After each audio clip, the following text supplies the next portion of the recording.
बस मैं अंत में अपनी कविता की एक 4 पंक्तियां कहकर के सर को बुलाना चाहूँगा। सर पर बहुत सटीक बैठती हैं और वे आएंगे कुमार मनोज जी का और आए हुए अभिभावकों का, अतिथियों का, सबका धन्यवाद करेंगे और बच्चों को अपने आशीर्वचन से स्नेहिल करेंगे कि मैं ठोकर अनगिनत संघर्ष की राहों पे खाया हूँ।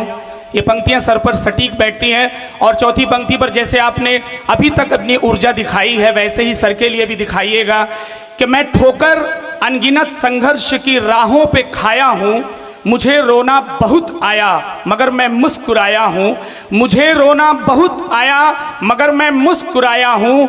मेरे अंदर है मांझी सी लगन, मेहनत की तकदीरें, मैं पत्थर चीर कर अपनी सफलता लेके आया हूँ, मैं पत्थर चीर कर अपनी सफलता लेके आया हूँ। आइए अब ऐसे व्यक्तित्व को बुलाना चाहूँगा जिन्होंने इस आज के दिवस को उत्सव से लेकर महोत्सव बनाने के लिए पूरी रात मेहनत की है।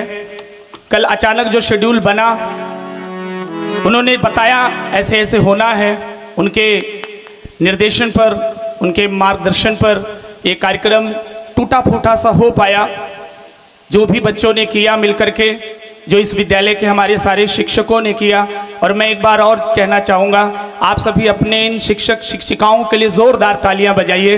इन्होंने चाहे वो टेक्निकली रूप से हो, प्रत्यक्ष हो या प्रत्यक्ष रूप से पूरी मेहनत इस कार्यक्रम के लिए लगाई है महज चंद घंटों में।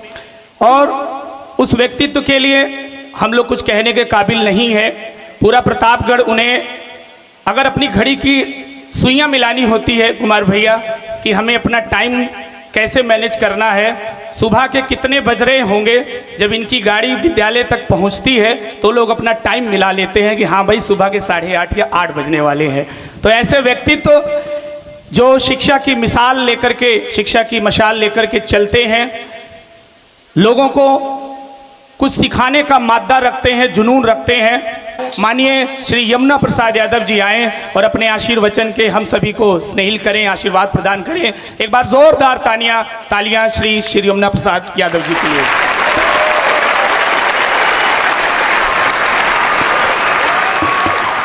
आज हमारे इस विद्यालय परिवार के लिए बड़ा ही गौरवशाली क्षण है कि आज हमारे बीच में अंतर्राष्ट्रीय कवि, लेखक, चिंतक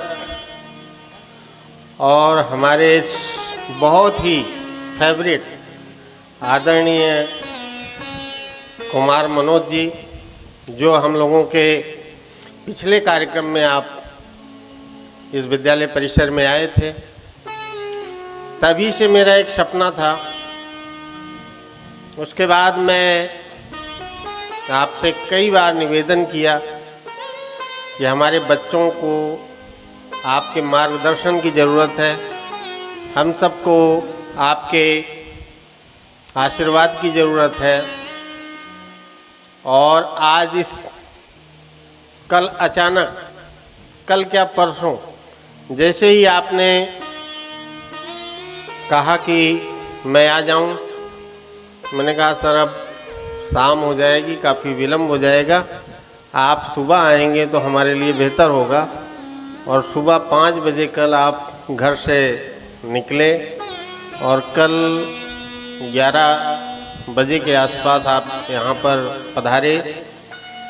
हमें वाकई बहुत खुशी हो रही है कि हम चाहते थे कि हमारे बच्चों को आपका आशीर्वचन मिले, आपका मार्गदर्शन प्राप्त हो। आप जैसा चिंतक, आप जैसा विचारक, आप जैसा अध्ययन करने वाला व्यक्ति, आप चीज़ों को गूढ़ रूप से बहुत ही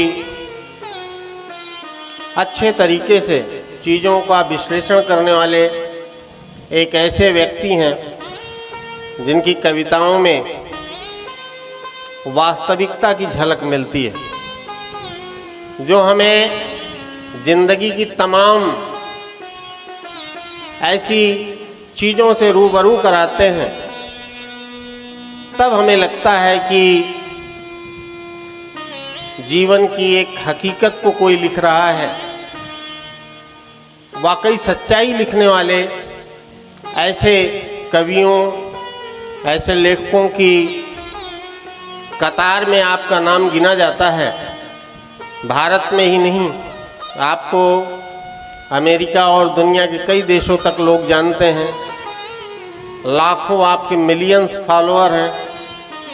ये हम लोगों के लिए बड़ा ही सौभाग्य है कि आज के इस कार्यक्रम को आपने हमारे बच्चों के लिए, हमारे विद्यालय परिवार के लिए आपने समय निकाला। आप 400 किलोमीटर से चलकर आप यहाँ पर आए। हमारी इस खुशी की सीमा का कोई ठिकाना नहीं है, हमारी खुशी का कोई ठिकाना नहीं है।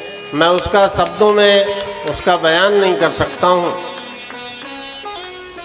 मेरा हमेशा से मानना रहा है, जब कभी अच्छे लोगों से मिलना हो तो उनसे कुछ न कुछ सीखते रहना चाहिए। अगर उनसे हमें सीखने का अवसर मिले तो हमें वो अवसर का लाभ अवश्य उठाना चाहिए। और पिछली मुलाकात में जब 6 नवंबर को आप आए थे तो मेरी एक दिन इच्छा हुई कि मैं आपसे मिलने आऊं और आपसे वार्ता हुई। और महीना क्या 15-20 दिन ही हुआ होगा यहाँ के कार्यक्रम के बाद, मैं अचानक इटावा चला गया। और तब से लगातार जब मैं इच्छा होती है आपसे मिलने की तो मैं शाम को या सुबह निकलता हूँ और आपके घर पहुँचता हूँ। आपका सानिध्य, आपका प्यार, आपका स्नेह हमें अनवरत मिलता रहा है। और इसी की वजह है कि मैंने कई बार आपसे निवेदन किया, कई बार आपने बहुत सारी आपकी व्यस्तताओं की वजह से आप समय नहीं निकाल पाए। और चूँकि 6 नवंबर को कार्यक्रम होना ही है